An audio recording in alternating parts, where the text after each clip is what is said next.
সামনে একটা বড় ফাসাদ অপেক্ষা করছে, আল্লাহ ভালো জানেন।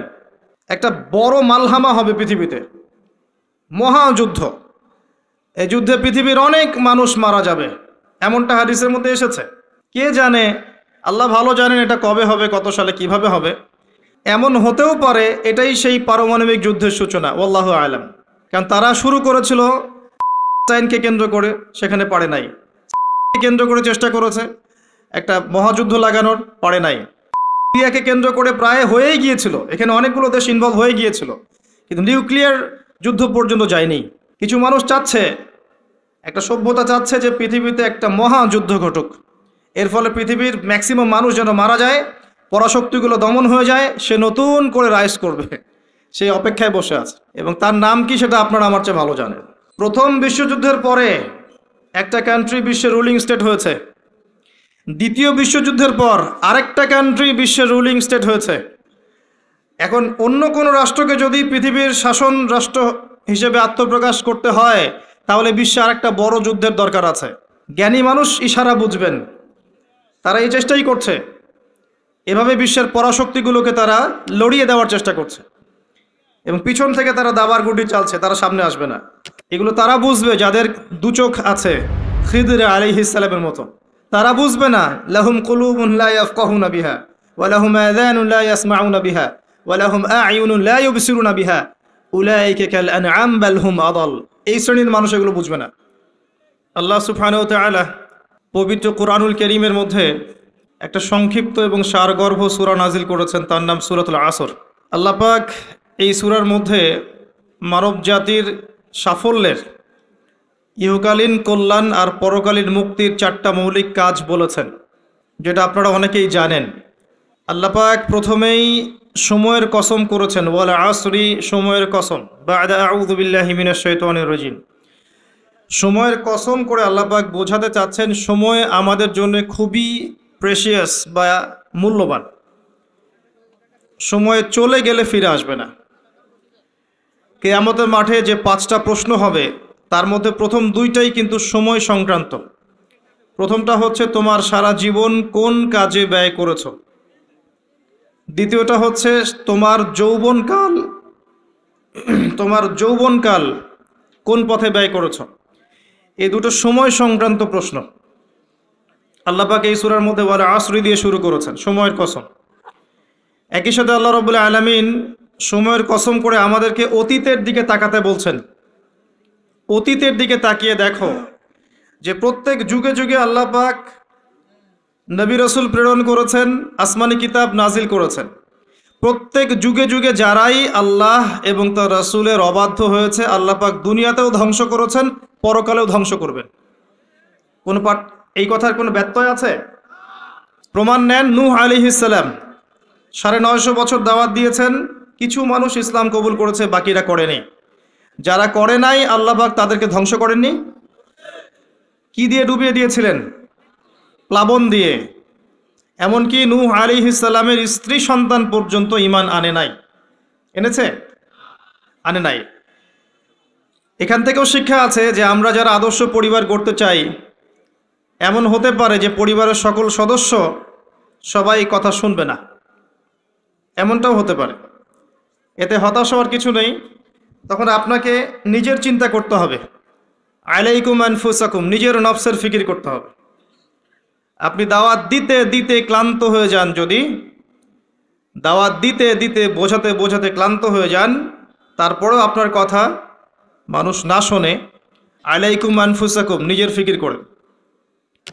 নূহ আলাইহিস সালাম যখন বললেন, বাবা নৌকায় উঠে আসো, সে বলছে আমি পাহাড়ে উঠে যাব, পাহাড় আমাকে বাঁচাবে। তখন নূহ আলাইহিস সালাম বলছেন, আজকে আল্লাহর আযাব থেকে কেউ বাঁচাতে পারবে না। একটা ঢেউ বাবা আর ছেলের মাঝখানে অন্তরায় হয়ে গেল। একটা ঢেউ আসলো, বাবা একদিকে, ছেলে একদিকে। নূহ আলাইহিস সালাম সন্তানের জন্য আল্লাহর কাছে দোয়া করছেন, আল্লাহর কাছে ভিক্ষা চাচ্ছেন, রহমত, দয়া।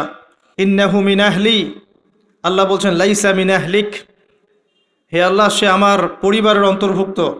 আল্লাহ বলছেন সে তোমার পরিবারের কেউ না। আল্লাহর কাছে দেশ, ভাষা, রক্ত, বর্ণ, জাতীয়তাবাদ, কোনো কিছুর কোনো মূল্য নাই, ইল্লাত তাকওয়া, শুধু তাকওয়ার মূল্য আছে। যে ঈমান এনেছে, আকীদা পরিশুদ্ধ করেছে, আমল ঠিক করেছে, তাওহীদ শিখেছে, সুন্নতে থেকেছে, আল্লাহকে ভয় করেছে, সাধ্যমতো আল্লাহর দিনের পথে কাজ করেছে, দিন প্রতিষ্ঠার চেষ্টা করেছে, ইনশাআল্লাহ জান্নাতে চলে যাবে। আর যে হোক না কেন, একজন নবীর স্ত্রী হোক না কেন বা কোনো নবীর আত্মীয় হোক না কেন, যত বড় মানুষ হোক না কেন, যত বড় ধনী হোক, যত সম্পদশালী হোক, যত শৌর্য বীর্য ক্ষমতার অধিকারী হোক, যত কিছুই থাকুক না কেন, ঈমান না থাকলে, আমল না থাকলে, তাকওয়া না থাকলে তাকে কেউ আল্লাহর আযাব থেকে বাঁচাতে পারবে না। পারবে? এটা মৌলিক কথা। আসলে মাহফিলে অনেক কথার প্রয়োজন নাই। আমার কথা বুঝতে পারছেন? অনেক বেশি কথার প্রয়োজন নাই। অল্প কিছু কথা যদি আপনার মনে আসার করে, দিলে আসার করে, যথেষ্ট। প্রথম কথা হচ্ছে এইটা, ঈমান, তাওহীদ, নেক আমল, তাকওয়া, এগুলো ছাড়া কিছুই আমাদেরকে বাঁচাতে পারবে না। এবং যার যার হিসেব তাকে তাকেই দিতে হবে। নূহ আলাইহিস সালামের ছেলে জান্নাতে যেতে পারলো না, নূহ আলাইহিস সালামের স্ত্রী হয়েও তিনি জান্নাতে যেতে পারলেন না। প্রত্যেক যুগে যুগে ইব্রাহিম আলাইহিস সালাম, তার বাবা কি ঈমান এনেছে? আনে নাই। তার বাবার পরিণতি হয়েছে তাদের মতোই। লূত আলাইহিস সালাম, তার স্ত্রী কি ঈমান এনেছে? আনে নাই, পরিণতি একই। মুহাম্মদ সাল্লাল্লাহু আলাইহি ওয়াসাল্লামের চাচারা সবাই কি ঈমান এনেছে? তার বংশের মানুষ সবাই কি ঈমান এনেছে? অনেকেই তো তার সাথে শত্রুতা করেছে, করে নাই? আবু লাহাব তার চাচা নন? আবু লাহাব ঈমান এনেছে, চাচা হয়েও সে পার পেল না। তো এই হচ্ছে মূল কথা। আল্লাহ পাক সময়ের কসম করে বোঝাতে যাচ্ছেন, অতীতকালের দিকে তাকিয়ে দেখো, প্রত্যেক যুগে যুগে যারাই আল্লাহর অবাধ্য হয়েছে, তার রাসূলের অবাধ্য হয়েছে, আল্লাহর নাজিলকৃত বিধানের আনুগত্য করে নাই, আল্লাহ পাক দুনিয়াতেও শাস্তি দিয়েছেন, পরকালেও শাস্তি দিয়েছেন। একই সুন্নাহ প্রত্যেক যুগে যুগে। আরেকটা বিষয় আমাদের বুঝে আসে, সেটা হলো ওয়াল আসরি দিয়ে আল্লাহ পাক শেষ জামানার মানুষদেরকে সতর্ক করছেন বেশি। কারণ শেষ জামানার মানুষেরা সবচেয়ে বড় ফিতনার মধ্যে থাকবে, সবচেয়ে বেশি বেশি ফিতনা থাকবে এই জামানার মধ্যে। ব্যক্তি জীবনে ফিতনা থাকবে, ধর্মে ফিতনা থাকবে, পরিবারে ফিতনা থাকবে, সমাজে থাকবে, বিশ্বে থাকবে, সমস্ত ক্ষেত্রে ফিতনা থাকবে। ফিতনা দিয়ে ভর্তি। কিন্তু মানুষ মনে করবে তারা খুব ভালো কাজ করছে, মানুষ মনে করবে তারা খুব ভালো ভালো আমল করছে, কিন্তু এগুলো ফিতনার মধ্যে ডুবে আছে। আপনি দেখবেন এখন তাওহীদের মধ্যে শিরিক ঢুকে গেছে, সুন্নতের মধ্যে বেদাত ঢুকে গেছে, দেখবেন হালাল রিজিকের মধ্যে হারাম ঢুকে গেছে। খুব কম মানুষই এখন হালাল রিজিক খায়, খুব কম মানুষই। সবার ঘরে ঘরে এখন সুদ, সবার ঘরে ঘরে দেখবেন ঘুষের টাকা ঢুকছে, দুর্নীতির টাকা ঢুকছে, আত্মসাতের টাকা ঢুকছে। খুব কম মানুষ হালাল খায়। অনেক সময় দেখবেন আমরাও দাড়ি টুপি রেখেও অনেক সময় বোনদের সম্পত্তির অধিকার দেই না, এমন হয় না? আমরাও অনেক সময় ধর্মীয় লেবাসেও দেখা গেছে আমরা টাকা পয়সা আত্মসাৎ করছি না? এরকমও হিস্ট্রি আছে। খুব কম মানুষ আছে এই পৃথিবীতে যারা হালাল রিজিক খাচ্ছে। আমরা খাস করে দোয়া করি আল্লাহ যেন আমাদের সবাইকে হালাল রিজিক খাওয়ার তৌফিক দান করে। প্রতিটা ক্ষেত্রে ফিতনা।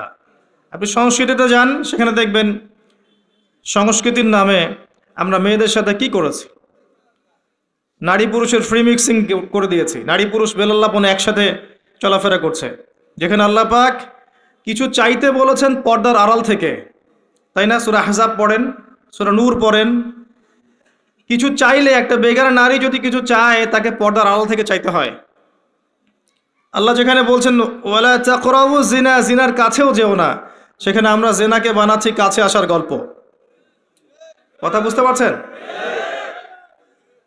ফ্রি মিক্সিং একদম শুরু থেকে, স্কুল লাইফ থেকে শুরু হবে, একদম এই যে ক্লাস 5-6 থেকে শুরু করে এসএসসি, এইচএসসি, অনার্স মাস্টার্স, প্রতিটা ক্ষেত্রে, স্কুল, তারপর কলেজ, তারপর বিশ্ববিদ্যালয়, সবখানে ফ্রি মিক্সিং।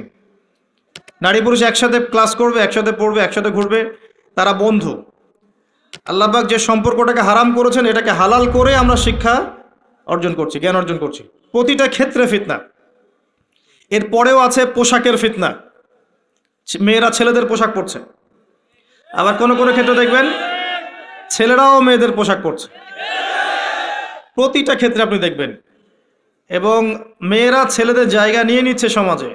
প্রতিটা ক্ষেত্রে আপনি গিয়ে দেখেন, হোক সেটা আপনার দোকান বা শপিং মলস বা এয়ারপোর্ট বা আপনার ফিল্ম ইন্ডাস্ট্রি বা মডেলিং বা সংস্কৃতির কোনো ক্ষেত্র বা ব্যাংকিং সেক্টর বা corporate sector, even political sector, সব জায়গায় গিয়ে দেখবেন আপনি মেয়েরা ছেলেদের জায়গা নিয়ে নিচ্ছে। ফ্রি মিক্সিং, এটা ফ্রি মিক্সিংয়ের কারণে। এর ফলে আরও কিছু বিষয় হয়েছে। এর ফলে দেখবেন আপনি জেনা বাড়বে, পরকীয়া বাড়বে, ব্যভিচার বাড়বে, টিজিং বাড়বে, এবং কোনো কোনো ক্ষেত্রে দেখবেন পরিবারের কাঠামো ভেঙে যাবে, ধর্ষণ বাড়বে। এর উপরেও আছে আপনার এই যে নগ্ন ফিল্মস, এই ফিল্মসগুলো দেখার মধ্য দিয়ে এবং গোপনে গোপনে এই পাপের সংস্কৃতিতে লিপ্ত থাকার মধ্য দিয়ে মানুষ ভিতর থেকে পশু হয়ে যাচ্ছে। প্রতিটা ক্ষেত্রে, অর্থনীতি বলেন, সংস্কৃতি বলেন, আপনার পরিবারের দিকে তাকিয়ে দেখেন, ফিতনায় ভর্তি, পরিপূর্ণ। পরিবারের কর্তারা এখন ইব্রাহিমের মতো নয়। পরিবারের সন্তান সন্ততি কোরআন সুন্নাহ বোঝে না, ওযুর ফরজ বোঝে না, নামাজ কালাম ঠিক মতো পড়ে না। পরিবারের মেয়েরা দেখবেন পর্দা করে না। পরিবারে তালিম নাই, হৃদ্যতা, ভালোবাসা নাই, ইল্লা মাশা আল্লাহ। এর বাইরে আল্লাহর কিছু বান্দা আছেন, তাদের কথা ভিন্ন। ম্যাক্সিমাম পরিবারের অবস্থা, পরিবারের উপার্জনের ঠিক নাই, কোন পথে টাকা ঢুকছে পরিবারে ঠিক নাই, ঢুকলেই হলো, হালাল হোক আর হারাম হোক, এই হচ্ছে আমাদের টার্গেট। এনি হাও, যে কোনোভাবে আমাকে একটা জমি কিনতে হবে, বাড়ি করতে হবে, গাড়ি করতে হবে, স্ট্যাটাস বাড়াতে হবে, যেভাবেই হোক আমাকে এগুলো অর্জন করতে হবে। এই হচ্ছে আমাদের জীবনের উদ্দেশ্য। এখন ওয়ার্ল্ড অ্যাফেয়ার্সে গিয়ে তাকিয়ে দেখেন, এই যে ইন্নাল ইনসানা লাফি খুসর, মানুষ অবশ্যই ক্ষতির মধ্যে আছে। আল্লাহ পাক বলেছেন, এই পৃথিবীতে মানুষের ক্ষতি দুই রকম হয়, ইহকালীন এবং পরকালীন। দুনিয়াতে যত করাপশন বা দুর্নীতি, এর মূল কেন্দ্র হচ্ছে মানুষ। প্রতিটা ক্ষেত্রে মানুষ ফিতনা ফাসাদ সৃষ্টি করেছে। আল্লাহ এই কথাটা বলেছেন, যাহারাল ফাসাদু ফিল বাররি ওয়াল বাহরি বিমা কাসাবাত আইদিন নাস। জলে স্থলে যত বিপর্যয় ছড়িয়ে পড়েছে, এটা মানুষের হাতের কামাই, মানুষের হাতের কামাই। এমনকি আমরা পরিবেশটাকেও নষ্ট করে ফেলেছি, আবহাওয়াকে নষ্ট করে ফেলেছি, জলবায়ু নষ্ট করে ফেলেছি, পানির স্তর নিচে নামিয়ে দিচ্ছি, অপচয় করেছি। কোনো সেক্টর বাকি রাখি নাই ফাসাদ সৃষ্টি করতে। সামনে একটা বড় ফাসাদ অপেক্ষা করছে, আল্লাহ ভালো জানেন। একটা বড় মালহামা হবে পৃথিবীতে, মহাযুদ্ধ। এই যুদ্ধে পৃথিবীর অনেক মানুষ মারা যাবে, এমনটা হাদিসের মধ্যে এসেছে। কে জানে, আল্লাহ ভালো জানেন এটা কবে হবে, কত সালে, কিভাবে হবে, আল্লাহ ভালো জানেন। এমন হতেও পারে এটাই সেই পারমাণবিক যুদ্ধের সূচনা, ওয়াল্লাহু আলাম। কারণ তারা শুরু করেছিল প্যালেস্টাইনকে কেন্দ্র করে, সেখানে পারে নাই। সিরিয়াকে কেন্দ্র করে চেষ্টা করেছে একটা মহাযুদ্ধ লাগানোর, পারে নাই। সিরিয়াকে কেন্দ্র করে প্রায় হয়েই গিয়েছিল, এখানে অনেকগুলো দেশ ইনভলভ হয়ে গিয়েছিল, কিন্তু নিউক্লিয়ার যুদ্ধ পর্যন্ত যায়নি।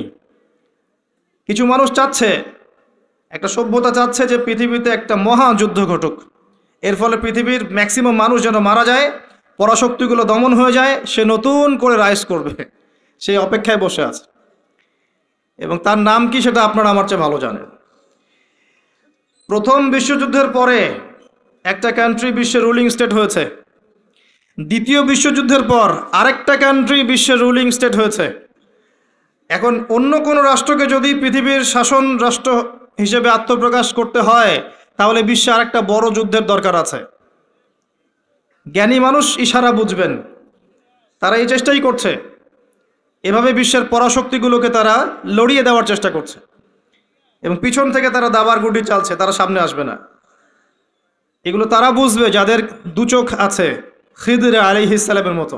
তারা বুঝবে না, লাহুম কুলুবুন লা ইয়াফকাহুনা বিহা ওয়া লাহুম আযানুন লা ইয়াসমাউনা বিহা ওয়া লাহুম আ'য়ুনুন লা ইউবসিরুনা বিহা উলাইকা কাল আনআম বাল হুম আদাল। এই শ্রেণীর মানুষ এগুলো বুঝবে না। তো পৃথিবীর প্রতিটা ক্ষেত্রে ফাসাদ মানুষ সৃষ্টি করেছে, আর মানুষের জন্য এই পৃথিবীর ক্ষতি অপেক্ষা করছে, পরকালীন ক্ষতি অপেক্ষা করছে। মানুষ বুঝতে পারছে না যে এর ফলে কি হতে পারে। মেডিসিন বন্ধ হয়ে যেতে পারে, পরিবেশের মধ্যে অক্সিজেনের লেভেল কমে যাবে, ফ্রেশ বাতাস পাবে না মানুষ, ফ্রেশ খাবার পাবে না, ইকোনমি পড়ে যাবে, তেলের দাম বেড়ে যাবে, প্রেশিয়াস জিনিস পাবেন না, নিত্য প্রয়োজনীয় জিনিসের দাম বেড়ে যাবে। নিউক্লিয়ার ওয়েপেন্সগুলো ওই জাপানের হিরোশিমা নাগাসাকির মতো নয়, এখনকারগুলো আরও অনেক শক্তিশালী। একটা বোমা একটা রাষ্ট্রকে উড়িয়ে দেওয়ার জন্য যথেষ্ট। মানুষ কঙ্কাল ছাই হয়ে যাবে, কিচ্ছু করতে পারবে না। আর যেসব রাষ্ট্রের এই ক্ষেপণাস্ত্র প্রতিরক্ষা ব্যবস্থা নাই, তাদের অবস্থা তো আরও অবস্থা খারাপ। কথা বুঝতে পারছেন না? ক্ষেপণাস্ত্র প্রতিরক্ষা ব্যবস্থা থাকে, কেউ যদি মিসাইল ছোড়ে সেটাকে আকাশেই ধ্বংস করা যায়। সেই প্রতিরক্ষা ব্যবস্থা যাদের নাই, তাদের কি অবস্থা হবে চিন্তা করতে পারে। এই মালহামায় মুসলিমরাও জড়িয়ে যাবে, কারণ বিশ্ব এখন একটা, যেটা আমরা বলি যে গ্রামের মতো, ভিলেজ, একটা ওয়ার্ল্ড ভিলেজ, বিশ্ব একটা গ্রামের মতো হয়ে গেছে এখন। একদিকে ঢিল পড়লে আর একদিকের প্রভাব পড়বে, তাই পুরো বিশ্ব একটা পরিবারের মতো হয়ে গেছে। একদিকে সমস্যা সৃষ্টি হলে সমস্ত বিষয়ের দিকে ইফেক্ট হবে, প্রত্যেকটা রাষ্ট্র ইফেক্টেড হবে। তো কেউই আমরা ক্ষতি থেকে মুক্ত নই, না দুনিয়ার ক্ষতি না পরকালে। আর পরকালের ক্ষতি তো আপনারা আমার চেয়ে ভালো জানেন। মানুষের জন্য অপেক্ষা করছে পরকালের সওয়াল জবাব, কবরের আযাব, মিজান, পুলসিরাত, জান্নাত জাহান্নাম। ইন্নাল ইনসানা লাফি খুসর। তারপরেও মনে হয় আমাদের চালচলন দেখলে যে ক্ষতি আমাদেরকে স্পর্শ করবে না। আমাদের ব্যাপারটা অনেকটা এমন যে আরে অন্যদিকে কি হয় হোক, আমি তো ভালো আছি। যখন সব কিছু নষ্ট হয়ে যায় তখন নিজেও ভালো থাকা যায় না। থাকা যায়? যখন সব কিছু নষ্ট হয়ে যায় তখন নিজেও আর ভালো থাকা যায় না। তো আমাদের ভাগ্যেও ক্ষতি অপেক্ষা করছে, এটা সময়ের ব্যাপার মাত্র। এখনও যদি আমরা সচেতন না হই, নিজেদের ফিউচারের চিন্তা না করি, নিজেদের আমল, আকিদা, পরিবার, রিজিক এগুলোকে না গুছিয়ে নেই, তাহলে সমস্যা আছে। আমরা কি সমস্যায় পড়তে চাই? আল্লাহ পাক আমাদের সবার আকিদাকে পরিশুদ্ধ করুন, আমিন।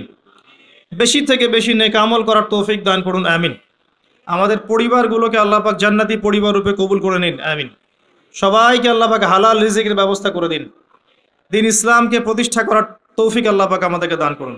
এবার আসেন, আল্লাহ 4টা কাজের কথা বলেছেন এই সূরার মধ্যে। ইল্লাল্লাযীনা আমানু ওয়া আমিলুস সলিহাত ওয়া তাওয়াসাউ বিল হক ওয়া তাওয়াসাউ বিস সবর। এই 4টা কাজ যে মুমিনরা করতে পারবে, মুসলিমরা করতে পারবে, আল্লাহ পাক তাদেরকে ফিতনা থেকে বাঁচিয়ে রাখবেন ইনশাআল্লাহ তাআলা। 1 নম্বর কাজ ঈমান। ঈমানের পিলার কয়টা? 3টা? 6টা? কয়টা? ইসলামের পিলার 5টা, ঈমানের পিলার কয়টা? 6টা। আল্লাহর প্রতি বিশ্বাস 1 নম্বর, ফেরেশতাগণের প্রতি বিশ্বাস 2 নম্বর, 3 নম্বর আসমানি কিতাব সমূহে বিশ্বাস, 4 নম্বর নবী রসুলগণে বিশ্বাস, 5 নম্বর পরকালে বিশ্বাস, ওয়াল ইয়াউমিল আখির, পরকালে বিশ্বাস, আর 6 নম্বর হচ্ছে তাকদীর বা ভাগ্যের ভালো মন্দের প্রতি বিশ্বাস। এগুলোকে 3টা কাজ করতে হয়। মনে বিশ্বাস করতে হয়, মুখে স্বীকৃতি প্রদান করতে হয়, এবং কাজে বাস্তবায়ন করতে হয়। কেউ যদি খালি বলে, মুখে বলে লা ইলাহা ইল্লাল্লাহ, কাজ নাই, চলবে? এই 3টা হচ্ছে আমাদের ঈমানকে টিকিয়ে রাখার মূল মন্ত্র। মনে বিশ্বাস, মৌখিক স্বীকৃতি এবং কাজে বাস্তবায়ন। আল্লাহ পাক আমাদের সবাইকে এটা করার তৌফিক দান করুন। এই ঈমান আনার পরে আমলে সালেহ করতে হয়। আমলে সালেহ কি জিনিস? সহজ কথায় বলছি, কোরআন এবং সুন্নায়, কোরআন এবং হাদিসে আল্লাহ এবং তার রাসূল সাল্লাল্লাহু আলাইহি ওয়াসাল্লাম যতগুলো কাজ করতে বলেছেন সেগুলো করা হচ্ছে আমলে সালেহ। এবং কোরআন এবং সুন্নায় আল্লাহ এবং তার রাসূল যত বিষয় থেকে নিষেধ করেছেন সেগুলো থেকে দূরে থাকাও হচ্ছে আমলে সালেহ। কথা কি বোঝা যায়? যেমন আল্লাহ পাক সালাত আদায় করতে বলেছেন, 5 ওয়াক্ত আদায় করি তো আমরা, এটা আমলে সালেহ। আল্লাহ পাক যাকাত দিতে বলেছেন, নেশাব পরিমাণ সম্পত্তি হলে যাকাত দেই তো আমরা, এটা আমলে সালেহ। দেখছেন ভয়েস কমে গেছে। যাকাত সবাই দেন? সবাই যাকাত দেয় না। সবাই যদি যাকাত দিত, বাংলাদেশের যাদের যাকাত ফরজ হয়েছে এরা যদি সবাই ঠিকঠাক যাকাত দিত, অথবা যাকাত আদায় করা যেত সবার কাছ থেকে, বাংলাদেশের একটা মানুষ না খেয়ে মারা যেত না। চ্যালেঞ্জ করলাম, একটা মানুষও না, ইনশাআল্লাহ তাআলা, ইনশাআল্লাহ তাআলা। এবং ওই চায়না, রাশিয়া যে বড় বড় প্রকল্পগুলো করে, ওর চেয়ে বড় প্রকল্প আমরা করতে পারতাম ইনশাআল্লাহ। আমাদের সম্পদের অভাব হতো না। আমরাই তো যাকাত দেই না, আমরাই তো ট্যাক্স দেই না, কর দেই না, আমরাই তো ফাঁকিবাজি করি, দুর্নীতি করি, আমরাই আমাদের সম্পদ লুটে পুটে খাই। তখন গিয়ে বাইরের বিশ্বের কাছে আমাদেরকে লোন নিয়ে আসতে হয়, ওয়ার্ল্ড ব্যাংকের কাছে, IMF এর কাছে। আবার সেই লোন শোধ করতে হয় চড়া সুদে। ওই সুদ আপনার পকেট থেকে যায়, আমার পকেট থেকেই যায়। দাড়ি টুপি রেখে ভাবছেন যে সুদ খান না, সবাই সুদ খাই। কে বলেছে সুদ খান না আপনি? ওয়ার্ল্ড অ্যাফেয়ার্স বোঝেন না তাই। আমরা যদি সবাই জাকাত দিতে পারতাম, এই চায়না, রাশিয়া, আমেরিকার দাঁড়ানোর ক্ষমতা ছিল না আমাদের সামনে। প্রতিটা সেক্টরে আমরা উন্নতি করতে পারতাম, শুধুমাত্র ইকোনমিক সেক্টরে না, সমরাস্ত্র ক্ষেত্রে, মিলিটারি ক্ষেত্রে, অস্ত্রশস্ত্রের ক্ষেত্রে, প্রযুক্তির ক্ষেত্রে, প্রত্যেকটা সেক্টরে বাংলাদেশ হতো সুপার পাওয়ার ইনশাআল্লাহ তাআলা। এটা সম্ভব ছিল, আমরা করতে দেইনি, বিকজ আমরা আমাদের জাকাত দেইনি। আমরা আমাদের অর্থনীতিকে সমৃদ্ধ করার চেষ্টা করি নাই। একটা জাতির অর্থনীতি একটা বেসিক জিনিস। ইকোনমিক সেক্টর যদি ডেভেলপড না হয়, আপনি যতই তাকবীর মারেন, নারায়ে তাকবীর, আল্লাহু আকবার, কিছু করতে পারবেন না। এটা বাস্তবতা। শুধু আইওয়াস শোডাউন করে লাভ নাই তো, প্র্যাকটিক্যাল হন। আমাদের মাথা পিছু আয় কত? জীবনযাত্রার মান কেমন? অনেক কষ্ট করা হয় এই সেক্টরে। এখন একটা লেভেলে এসেছে, এটা সত্য কথা, যে এখন এই সময় একটা লেভেলে এসেছে যে জীবনযাত্রার মান কিছুটা উন্নত হয়েছে। এটা সত্য কথা, আগের চেয়ে উন্নত হয়েছে। কিন্তু অনেক সেক্টর পড়ে আছে যেখানে আমরা কিছু করতে পারছি না, যেমন প্রযুক্তি খাত, সমরাস্ত্র ক্ষেত্র, অস্ত্রশস্ত্র, মিলিটারি সায়েন্স, অনেক ক্ষেত্র আছে যেখানে আমরা ওদের মতো করতে পারিনি, কারণ আমাদের ইকোনমিক বেসটা দুর্বল। আমাদেরকে ওদের সুদ নিতে হচ্ছে, ওদের কাছ থেকে দান নিতে হচ্ছে, এবং ওরা শুধু এমনি এমনি আমাদেরকে হেল্প করতে চায় না, ওরা ওদের স্বার্থ বজায় রেখেই আমাদেরকে হেল্প করতে চায়।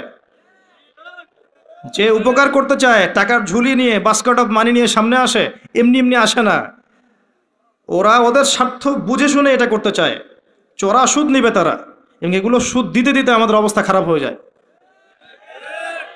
জাকাত দেন প্রিয় ভাইরা, জাকাত দেন। জাকাত আপনার ইকোনমিক সেকশনটাকে সাম্যাবস্থায় নিয়ে আসবে, এবং যাদেরকে আল্লাহ পাক কিছু ক্ষমতা দিয়েছেন, তাদের উচিত, আমি সম্মানের সাথে বলবো, তাদের উচিত যে নিসাব পরিমাণ সম্পদ যাদের হয়েছে, মুসলিমদের অ্যাটলিস্ট, এটা তো অমুসলিমদের সাথে সম্পর্কিত না, মুসলিমদের নিসাব পরিমাণ সম্পদ যাদের হয়েছে, এই জাকাতটাকে সুষ্ঠুভাবে আদায় করার একটা সিস্টেম চালু করেন।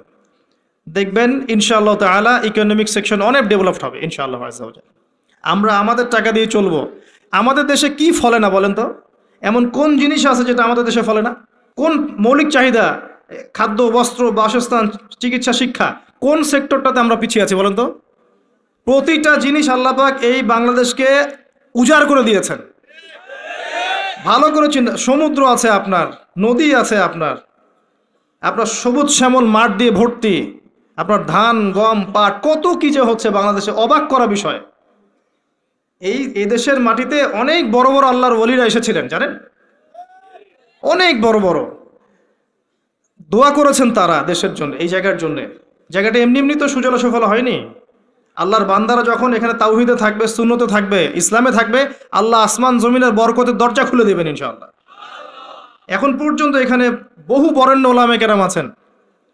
আল্লাহকে সেজদা করা মানুষের অভাব নাই। মানুষ ৫ ওয়াক্ত নামাজ পড়ে, মানুষের মধ্যে ইসলামের প্রেম আছে, মহব্বত আছে। রমাজান মাসে তারা আরও বেশি মুসল্লি হয়ে যায়। অনেক দুর্বলতা আছে, কিন্তু আমাদের দেশের মানুষ ইসলামকে ভালোবাসে না? কোরআনকে ভালোবাসে। আল্লাহ পাক রহমতের প্রতিটা দরজা খুলে দিয়েছেন দেশের জন্য। মাটি উর্বর, আপনার সাগর আছে, গ্যাস পাওয়া যাচ্ছে, কয়দিন পর তেল পাওয়া যাবে, আর অনেক কিছুই পাওয়া যাবে। যদি আমরা আমাদের ক্ষেত্রে সৎ হতাম, আমরা আমাদের সম্পদ কাজে লাগাতে পারতাম, জাকাত নিতাম ঠিকঠাক মতো, কেউ দুর্নীতি করতাম না, কোনো দেশের কাছে লোন নেওয়ার কোনো প্রয়োজন ছিল না আমাদের। আমরা আমাদের মতো করে চলতে পারতাম, মাথা উঁচু করে। এখন এই ক্ষমতা আল্লাহ পাক যাদেরকে দিয়েছেন, তারা যদি এই বিষয়গুলোর দিকে চোখ দেন, এটাই সবে কল্যাণকর। এটা সবার দায়িত্ব নয়। যাদেরকে আল্লাহ পাক এই দায়িত্ব দিয়েছেন, তাদের জন্য এই বিষয়গুলো।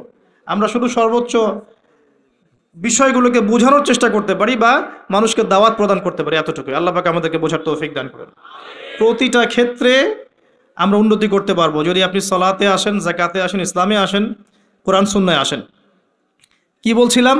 ইমানের 6 পিলারে 3টা কাজ: মনে বিশ্বাস, মৌখিক স্বীকৃতি, কাজে বাস্তবায়ন, তারপরে আমল সালেহ। প্রতিটা কাজ যা আল্লাহ এবং তার রাসূল করতে বলেছেন, করলেই আমল সালেহ। যেমন নামাজ, আমল সালেহ; জাকাত, আমল সালেহ। আপনি সামর্থ্য হলে হজ করবেন, আমল সালেহ; ওমরা করবেন, আমল সালেহ। রমজান মাস আসছে সামনে, রমজানে 30টা রোজা রাখবেন, তারাবির সালাত পড়বেন, কোরআন খতম দিবেন, সব কি? আমল সালেহ। আমরা দোয়া করি, আল্লাহ পাক যেন আমাদের সবাইকে রমজানে পৌঁছে দেন এবং বেশি থেকে বেশি রমজানে আমল করিয়ে গুনাহ মাফ করানোর তৌফিক আল্লাহ পাক আমাদেরকে দান করেন। আমিন। প্রতিটা কাজ পিতামাতার খেদমত করা, চুপচাপ যেখান থেকে নিয়েছো চুপচাপ রেখে চলে যাও, না হলে তোমার জন্য অপেক্ষা করছে পরকাল একটা শাস্তি। আল্লাহ পাক কিয়ামতের মাঠে ওঠার সাথে সাথে তোমার ডান হাত কবজি পর্যন্ত কেটে দিবেন। খুব সতর্ক। আর এই কথাটা আল্লাহ পাক আমার মুখ দিয়ে বের করালেন, তোমার কানে কিন্তু পৌঁছেছে, তুমি দাওয়াত পেয়েছো। সতর্ক আমি করেছি। চুরির শাস্তি কবজি পর্যন্ত হাত কেটে ফেলা। আমাদের চুরির শাস্তি গণধোলাই দেয়া হয় না, এটা ঠিক না, এটা ঠিক না। এটা গায়ে আইন হাতে তুলে নেবেন না। শাস্তি হাত কেটে ফেলা এটা ইসলামিক লস, এখানে বাস্তবায়িত নাই, কিন্তু এটা লস। আল্লাহ পাক এটা করবেন কিন্তু পরকালে। সতর্ক সাবধান থাকবেন। আর সিসকে চোরকে আর কত পিটাবেন? আপনার আমার মাথার উপরে তো অনেক বড় বড় চোর বসে থাকে, তখন কি করবেন? কোটটায় স্যুট পরে মানুষকে লুটছে। যত বেশি বাহ্যিক চাকচিক্য তত বড় প্রতারণা করা হয়, লুটপাট করা হয়। এগুলো তো আপনি কিছু করতে পারবেন না।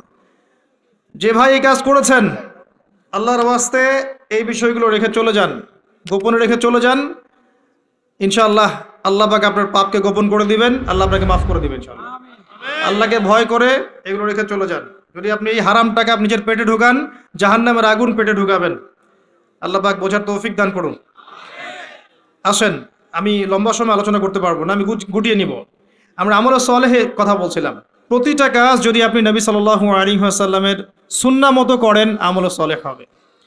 চরিত্র রক্ষা করার জন্য আপনি বিয়ে শাদী করেছেন, পরিবারকে ভরণ পোষণ করাচ্ছেন, এমনকি স্ত্রীর সাথে যে মিলিত হচ্ছেন, এটাও আপনার নেকি হবে ইনশাআল্লাহ। প্রতিটা কাজ। একই সাথে আরেকটা পয়েন্ট ভুলবেন না, কোরআন এবং সুন্নাতে আল্লাহ পাক যত বিষয়কে নিষেধ করেছেন, এই নিষেধগুলো বর্জন করার নামও কিন্তু আমলে সালেহ। শুধুমাত্র নেকি কাজ করব আর পাপ কাজ ছাড়বো না, এমনটা কিন্তু আমলে সালেহ নয়। যেমন আল্লাহ পাক শিরিক করতে নিষেধ করেছেন, শিরিক না করা আমলে সালেহ। কুফরি করতে নিষেধ করেছেন, কুফরি না করা আমলে সালেহ। আল্লাহ পাক বেদাত করতে নিষেধ করেছেন, বেদাতি আমল না করা কি আমলে সালেহ। আল্লাহ পাক হারাম খেতে নিষেধ করেছেন, হালাল খাওয়া আমলে সালেহ। আল্লাহ পাক পর্দা করতে বলেছেন, বেপর্দায় না চলা আমলে সালেহ। আল্লাহ পাক জেনার ধার কাছেও যেতে নিষেধ করেছেন, তাই চরিত্র রক্ষার জন্য বিয়ে করা কি আমলে সালেহ। প্রতিটা কাজ যা আল্লাহ করতে বলেছেন করা আমলে সালেহ, রাসূল করতে বলেছেন সাল্লাল্লাহু আলাইহি ওয়াসাল্লাম করা আমলে সালেহ। সেই প্রতিটা কাজ যা আল্লাহ এবং তার রাসূল নিষেধ করেছেন, সেগুলো না করাও আমলে সালেহ। মনে থাকবে কথা। আমাদের একটা সমস্যা বলি এখন, আমরা যেটা করি সেটা হলো আমরা অনেক ভালো কাজ করি ঠিকই, কিন্তু আল্লাহর হারামগুলোকে ছাড়তে পারি না। কথা ঠিক না বেঠিক? দেখবেন নামাজ পড়ি 5 ওয়াক্ত, সুদ ছাড়তে পারি না, আছে না? আমরা যাকাত, আমরা দান সদাকা করি মাঝে মাঝে, ফরজ যাকাত দেই না। দেখবেন যে তাহাজ্জুদ পড়ছে বাবা, মেয়ে বেপর্দায় ঘুরে বেড়াচ্ছে, আছে না? বছর বছর হজ ওমরা করছি, এদিকে আল্লাহর হালালকে হারামও করছি, আল্লাহর হারামকে হালাল করছি। এই কাজগুলো আমরা করি না। আমরা অনেক সময় ভালো অনেক কাজ করি, দান সদাকা করি, নফল দান সদাকা করি, জুমার নামাজে যাই, ঈদের নামাজে যাই, হ্যাঁ, প্রতিবেশীর খোঁজ নেই, মানুষকে রক্ত দেই, চিকিৎসার জন্য কাজ করি, শিক্ষা ক্ষেত্রে কাজ করি, অনেক কিছুই করি আমরা ভালো কাজ, কিন্তু আল্লাহর নিষেধগুলো কিন্তু ছাড়ি না। আল্লাহর নিষেধটা ছাড়া সবচেয়ে বড় কথা, কারণ নেক আমল করা সহজ, আল্লাহর নিষেধ ছাড়াটা খুবই কঠিন, এটা মনে রাখবেন। নেক আমল করা সহজ, আল্লাহর জন্য কিছু ছাড়া অনেক কঠিন, অনেক কঠিন। আল্লাহ পাক আমাদেরকে ছাড়ার তৌফিক দান করুন। এরপর আল্লাহ পাক বলেছেন, ওয়াতাওয়াসাউ বিল হাক্কি ওয়াতাওয়াসাউ বিস সাবর। যারা হকের উপদেশ দেয় পরস্পরকে, একে অপরকে হকের উপদেশ দেয়। হকটা কি জিনিস?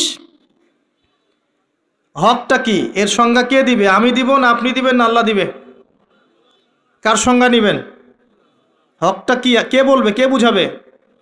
আল্লাহ বুঝাবেন। আল্লাহ বলছেন হকের সংজ্ঞা, সূরা কাহফ। আজকে জুমার রাত না? সূরা কাহফ অবশ্যই পড়বেন। সূরা কাহফের ফজিলত আপনাকে আল্লাহ পাক ফিতনা থেকে বাঁচাবে ইনশাআল্লাহ। এই সূরার 29 নম্বর আয়াতে গিয়ে দেখবেন আল্লাহ পাক হকের সংজ্ঞা দিয়েছেন। আল্লাহ পাক বলেছেন ওয়াকুলিল হাক্কু মির রাব্বিকুম, হক সেটাই, ভালো করে শোনেন, হক সেটাই, সত্য মিথ্যার মানদণ্ড সেটাই, ন্যায় অন্যায়ের মানদণ্ড সেটাই, জ্ঞানের মানদণ্ড সেটাই, ঠিক আছে, যেটা তোমার রবের পক্ষ থেকে নাজিল হয়। বাস, কি নাজিল হয়েছে? এখন আপনি বলেন কি নাজিল হয়েছে? যখন তাওরাত নাজিল হয়েছিল ওটাই হক ছিল, ইনজিল নাজিল হয়েছে ওটাই হক ছিল, জাবুর নাজিল হয়েছে ওটাই হক ছিল। এখন কি আছে? কোরআন এবং এর ব্যাখ্যা হাদিস। কিয়ামত পর্যন্ত কি অন্য কোনো উৎস আসবে? অন্য কোনো নবী আসবেন? আর কোনো রসুল আসবেন? গোলাম আহমেদ কাদিয়ানি যতই বলুক, সে কি নবী হয়ে যাবে? সুবহানাল্লাহ। মানুষ, কিছু মানুষ এখন তাদেরকেও নবী বলে গ্রহণ করছে। আর এটা কিয়ামতের সাইন। আমি অবাক হচ্ছি না, কারণ নবী সাল্লাল্লাহু আলাইহি ওয়াসাল্লাম বলেছেন কিয়ামতের আগে 30 জন ভণ্ড নবীর আগমন ঘটবে। কতজন? তার মধ্যে 4 জন হচ্ছে মহিলা, তার মধ্যে 4 জন কে? মহিলা, বাকিরা পুরুষ। তো এই হলো অবস্থা। নবী সাল্লাল্লাহু আলাইহি ওয়াসাল্লামের ঠিক পরেই আবু বকর রাদিয়াল্লাহু আনহুর যুগেও একাধিক ভণ্ড নবীর আগমন ঘটেছিল, এখনো হচ্ছে। এরপরে কিয়ামত পর্যন্ত কোনো নবী আসবে? নবীর ওয়ারিশগণ থাকবেন। নবীর ওয়ারিশ কারা? ওলামায়ে কেরাম, তারা নবীর ওয়ারিশ। এবং আমার নাসিহা হচ্ছে আপনি কোরআন এবং সুন্নাহটাকে তাদের সোহবতে গিয়ে পড়েন এবং বোঝেন। এটা সবচেয়ে বেশি ইম্পর্ট্যান্ট, কারণ কোরআন এবং সুন্নাহ তাদেরকে দেখে শিখলে আপনি ভালো শিখতে পারবেন। এবং এটা হচ্ছে সেই নববী সুন্নাহ। এখানে গিয়ে আপনি দেখতে পারেন, একজন সাধারণ মানুষ হিসেবে আপনি দেখতে পারেন যে অনেকের মাঝখানে হয়তো ইখতিলাফ আছে, ঠিক আছে, মত পার্থক্য আছে। এই মত পার্থক্যে আপনি ঢুকবেন না। তারা যদি মত পার্থক্য করে এটা তাদের উপর ছেড়ে দেন। আপনি সবাইকে সম্মান করবেন। কথা বুঝতে পারছেন? আপনি সব আলেমদেরকে সম্মান করবেন। হকপন্থী ওলামায়ে কেরাম যারা আছেন সবাইকে আপনি সম্মান করবেন। সবার সাথে আপনি সখ্যতা বজায় রাখবেন। তারা আপোষে কার সাথে কি করছে এটা আপনার দেখার দরকার নেই। কথা বুঝতে পারছেন? উদারভাবে যদি চিন্তা করেন তখন আপনি বুঝবেন যে আমরা সবাই এক এবং আমরা সবাই মুসলিম উম্মার অংশ, কেউ কারো শত্রু নই, আমরা সবাই একে অপরের ভাই। যদি কেউ আপনাকে ভাই মনে না করে, আপনি তাকে ভাই মনে করেন, ইনশাল্লাহ ঐক্য হয়ে যাবে। আল্লাহ পাক তৌফিক দান করুন বোঝার। আরেকটা মূলনীতি আছে যা আমি চেষ্টা করি মেনে চলার, যে প্রত্যেকের মাঝে আপনি কিছু ভালো জিনিস পাবেন। যে আপনাকে দু একটা বাজে কথা বলছে বা ভুল বুঝছে বা আপনার সমালোচনা করছে, তার মধ্যেও দেখবেন আপনি দু একটা ভালো জিনিস আছে না? ওইটা আপনি নিয়ে নেন, ওই ভালোটুকু আপনি নেন।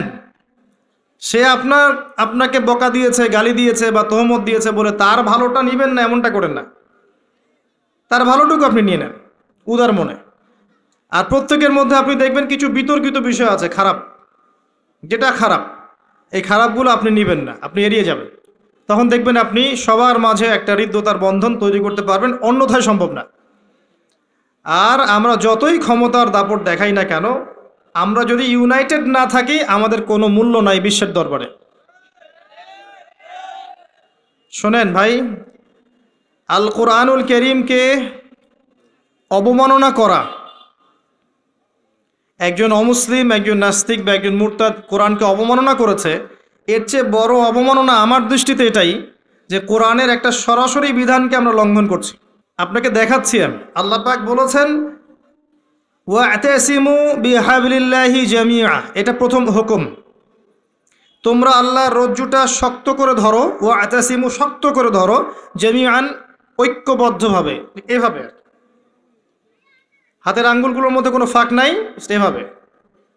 সূরা সফ পড়ে দেখবেন, কান্নাহুম বুনিয়ানুম মারসুস, এইভাবে আল্লাহ পাক ধরতে বলেছেন, এভাবে। এটা প্রথম হুকুম। তারপরেই আবার বলেছেন ওয়ালা তাফাররাকু, এরকম হয়ে যেও না। দুটো কথা, ধরো আর বিভক্ত হয়েও না। আমরা ধরিও নাই, বিভক্ত হয়েছি। এখন আপনি বলেন যে কোরআনুল কারীমকে একজন নাস্তিক, একজন মুরতাদকে অবমাননা করেছে, ও তো জানেই না যে কোরআন কি জিনিস, এটা বড় বিষয় না আমি জেনে বুঝে এই যে আয়াতগুলো মানছি না, এটা বড় বিষয়। কার দিকে চোখ তুলবেন আপনি? কার দিকে আঙ্গুল তুলবেন? নিজের দিকে আঙ্গুল তোলেন আগে। আগে নিজেদের আখের গোছান। আমি আল্লামা তকি উসমানী হাফিজাহুল্লাহ একটা বই থেকে একটা আয়াত স্মরণ করাই। একটা আয়াতকে নিয়ে তিনি একটা বই লিখে ফেলেছেন যে ইয়া আইয়ুহাল্লাযীনা আমানু আলাইকুম আনফুসাকুম লা ইয়াদুররুকুম মান দাল্লা ইন ইহতাদাইতুম ইলাল্লাহি মারজিউকুম জামিআন ফায়ুনাব্বিউকুম বিমা কুনতুম তা'মালুন। হে মুমিনগণ, তোমরা আগে নিজেরা নিজেদের নফসকে ঠিক করো, নিজের ঘর নিজে ঠিক করো, নিজের ঘর নিজে ঠিক করো, নিজের নফস নিজে ঠিক করো। আগে নিজের দিকে আঙ্গুল তোলেন। আমাদের দুর্বলতা কোথায়? আমাদের তাওহীদের সমস্যা আছে, সুন্নতে অনেক সময় সমস্যা আছে, রিজিকের সমস্যা আছে, ঐক্য নাই, মিল মহব্বত নাই, ইউনাইটেড প্ল্যাটফর্ম নাই। অন্যের দিকে আঙ্গুল তুলতে যাবেন কি জন্যে? আগে নিজে ঠিক করেন। আলাইকুম আনফুসাকুম, এখানে আমরা কোরআনের সরাসরি বিরোধিতা করেছি, লঙ্ঘন করেছি। এটা কোরআনের আরও বড় অবমাননা আমার দৃষ্টিতে। এজন্যই রিকোয়েস্ট করি যে অ্যাটলিস্ট অর্থগুলো বোঝার চেষ্টা করুন। আপনি তিলাওয়াত তো করবেনই, প্রত্যেক হরফে 10 নাকি পাবেনই, এটাতে তো কেউ বাধা দিবে না। প্রত্যেক হরফে 10টা করে নাকি পাবেন। এই যে আয়াতটা আমি পড়ে শোনালাম, এটার যদি অর্থটা আপনি না জানতেন তাহলে কি এই মেসেজটা পেতেন? এই মেসেজটা কি পাওয়ার দরকার নাই? এটাই আল্লাহ পাক বলছেন ওয়াযারু মা বাকিয়া মিনার রিবা, সুদের অবশিষ্ট অংশ ছেড়ে দাও। ওয়া ইল্লাম তাফআলু, যদি তোমরা এটা না করো ফাআযানু বিহারবিন মিনাল্লাহি ওয়া রাসূলিহি, আল্লাহ এবং তার রাসূলের সাথে যুদ্ধের ঘোষণা শুনে রাখো। আল্লাহ এটা বলছেন, আমি খাচ্ছি। কে অবমাননা করলো বেশি, আমি না নাস্তিক? কে করলো? আর এই যে আয়াতটা আমি পড়ে শোনালাম, এটার যদি আপনাকে আমি অর্থটা না বলতাম, আপনি কি বুঝতে পারতেন? এই অর্থ জানার দরকার নাই। এটাই বুঝাচ্ছি প্রতিটা ক্ষেত্রে। ওয়ালা তাকরাবু জিনা, জিনার কাছেও যেও না। আমরা করছি। আতিউল্লাহ ওয়া আতিউর রাসূল, আল্লাহর আনুগত্য করো, রাসূলের আনুগত্য করো, করছি না। তো আমরা কোরআনের যে আয়াতগুলোকে মানছি না বা আমল করছি না, এটা কি কোরআনের অবমাননা হচ্ছে না? এবং আল্লাহর এই মেসেজগুলো যে আমরা বোঝার চেষ্টা করছি না, এটা কি কোরআনের অবমাননা হচ্ছে না? কোরআনের ভিতরে তো ঢুকতে হবে, এর হকটা আদায় করতে হবে। আল্লাহ পাক আমাদেরকে বোঝার তৌফিক এনায়েত করুন, আমিন। এবং এই কাজগুলো কাদের? যারা এগুলোর জ্ঞানে দক্ষ, তাদের কাছে গিয়ে আপনি এগুলো জানবেন। এতে তাদের সম্মান আরও বাড়বে, কমবে? কখনো না। হকটা আল্লাহর পক্ষ থেকে আসে এবং এই হকের দাওয়াত একে অপরকে দিতে বলা হয়েছে। যত মানুষ আপনার আহ্বানে হকপন্থী হবে, হকের পথে আসবে, এই সমস্ত মানুষের নেকি আপনি পাবেন ইনশাআল্লাহ তাআলা। এবং যদি কেউ আপনার দ্বারা বাতিলপন্থী হয়ে যায়, পথভ্রষ্ট হয়ে যায়, তাহলে ওই মানুষদের গুনাহও কিন্তু আপনার কাঁধে চলে আসবে। তাই সতর্ক হওয়া উচিত আমাদের সবার। আল্লাহ পাক আমাদের সবাইকে সতর্ক হওয়ার তৌফিক এনায়েত করুন, আমিন। সর্বশেষ আল্লাহ পাক বলেছেন ওয়াতাওয়াসাউ বিস-সবর, ধৈর্যের কথা। সবর মানে এটা নয় যে আমি পরিস্থিতি পরিবর্তনের অপেক্ষায় বসে আছি, এখন খারাপ সময় চলছে, একসময় ভালো সময় আসবে, আমি ভালো হয়ে যাব, এটার নাম সবর নয়। সবর মানে খারাপ অবস্থার পরিবর্তনের চেষ্টা করা, এর জন্য স্ট্রাইভ করা। সবরের এক্সাম্পল আপনি নেন নূহ আলাইহিস সালাম থেকে 950 বছর দাওয়াতি কাজ করেছেন। সবরের এক্সাম্পল নেন ইব্রাহিম আলাইহিস সালামের কাছ থেকে, পরিবার ছেড়ে দিয়েছেন, সমাজ ছেড়ে দিয়েছেন, আগুনের পরীক্ষাও দিয়েছেন। সবর নেন ঈসা ইবনে মারইয়ামের কাছ থেকে, আল্লাহ পাক শেষে পৃথিবীতে জায়গায় হয়নি, আল্লাহ পাক তাকে আসমানে তুলে নিয়েছেন। সবর দেখেন মুহাম্মদ সাল্লাল্লাহু আলাইহি ওয়াসাল্লামের 23 বছর নবী হওয়ার পরে কত যে নির্মম অত্যাচার তাকে সহ্য করতে হয়েছে, আমাদের কল্পনার বাইরে। তাকে সারা জীবনে 16টা গালি খেতে হয়েছে, তাকে 15 বার মানুষ হত্যা করার চেষ্টা করেছে, আত্মীয় স্বজন তাকে তিরস্কার করেছে, গলার মধ্যে গামছা পেঁচিয়েছে, এই যে আপনার উটের ভুঁড়ি, নাড়ি ভুঁড়ি পিঠে চাপিয়ে দিয়েছে, দেয় নাই? তাকে দেশ থেকে চলে যেতে হয়নি, তায়েববাসী তাকে আঘাত করেনি, উহুদের প্রান্তরে তার দাঁত শহীদ হয়ে যায়নি। এত কিছু করতে হয়েছে কি জন্যে? হকের জন্যে। এই সবরের প্রশ্ন আসবে যখন আমরা হকের উপর থাকবো, তখন সবরের প্রশ্ন আসবে। গোল আলু মার্কা মুসলিম হলে তার সবরের প্রশ্ন আসছে না। কথা বুঝতে পারছেন না? যদি যে বিষয়গুলো নিয়ে কথা বললে বা যেগুলো করলে কোনো সমস্যা নাই, কেউ কিচ্ছু বলবে না, খাওয়ার পর মিষ্টি খাওয়া সুন্নত, তাই না? তাসবিহ তাহলিল করা সুন্নত, তারপরে খাওয়ার আগে বিসমিল্লাহ, খাওয়া শেষে আলহামদুলিল্লাহ, বাথরুমে যাওয়ার আগে একটা দোয়া, বের হওয়ার পরে একটা দোয়া। এই যে বিষয়গুলো আছে, যেগুলো ইসলামের চরম শত্রুর মুখের উপর বললেও তার কোনো সমস্যা নাই, তখন কোনো বাধার প্রশ্ন আসবে না। যখন আপনি কমপ্লিট ইসলামটাকে সমাজের সামনে উপস্থাপন করার চেষ্টা করবেন এবং এটার জন্য আপনি স্ট্রাইভ করবেন, তখন আপনার হকের পথে বাধা আসবে, তখন সবরের প্রশ্ন আসবে। এবং এই সবরের এক্সাম্পল আমরা নবীদের জীবন থেকে নিতে পারি, রাসূলুল্লাহ সাল্লাল্লাহু আলাইহি ওয়াসাল্লাম সাহাবায়ে কেরামের জীবনী থেকেও নিতে পারি। আল্লাহ পাক আমাদের সবাইকে তার দ্বীনের পথে হকপন্থী হওয়ার তৌফিক দান করুন এবং সবর করার তৌফিক দান করুন, আমিন। এই সূরাটা যথেষ্ট একজন মানুষের শেষ করার জন্যে, তার নফসের যত খারাপ খয়েশাত আছে এগুলোকে দমন করে আল্লাহর সান্নিধ্য লাভ করার জন্য এই একটা সূরাই যথেষ্ট। আমি অনেক লম্বা আলোচনা আজকে করলাম না, শুধুমাত্র মৌলিক কিছু কথা বলছি যে আল্লাহ পাক আমাদেরকে পরকালে উদ্ধারের জন্য এবং দুনিয়াতে সফল হওয়ার জন্য এই সূরার মধ্যে 4টা কাজের কথা বলেছেন।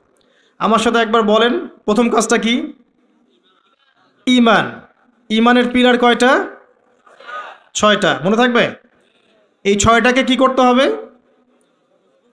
মনে বিশ্বাস, মুখে স্বীকৃতি, কাজে বাস্তবায়ন। এরপরে আসবে আমল সালেহ। আমল সালেহ কাকে বলে?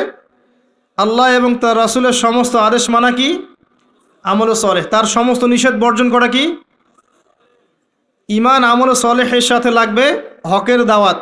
হক কোনটা? যেটা বলেন আল্লাহর পক্ষ থেকে নাজিল হয়েছে, আল্লাহর ওয়াহি। আল্লাহর ওয়াহি এখন কি? কোরআন এবং সুন্নাহ। এই কোরআন সুন্নাহকে আপনি নিজে আমল করবেন, পরিবারে আমল করাবেন, চেষ্টা করবেন সমাজে বাস্তবায়ন করার। আল্লাহ আপনাকে যেখানে সামর্থ্য দিয়েছেন সেখানে আপনি করবেন, আল্লাহ পাক তৌফিক দান করুন। এবং এই হকের পথে চলতে গেলে আপনার বাধা আসবে, তখন আপনাকে সবরের প্রশ্ন আসবে। এবার আপনি সবর করবেন নূহ আলাইহিস সালামের মতো, ইব্রাহিম আলাইহিস সালামের মতো। আমাদের এই ভিডিওটি যদি আপনার ভালো লেগে থাকে তাহলে ভিডিওতে একটি লাইক দিতে পারেন এবং আপনার প্রিয়জনদের সাথে শেয়ার করতে পারেন। এবং এইরকম আরও ভিডিও পেতে আমাদের ইউটিউব চ্যানেলটি সাবস্ক্রাইব করে পাশে থাকা বেল আইকনটি অন করে দিন।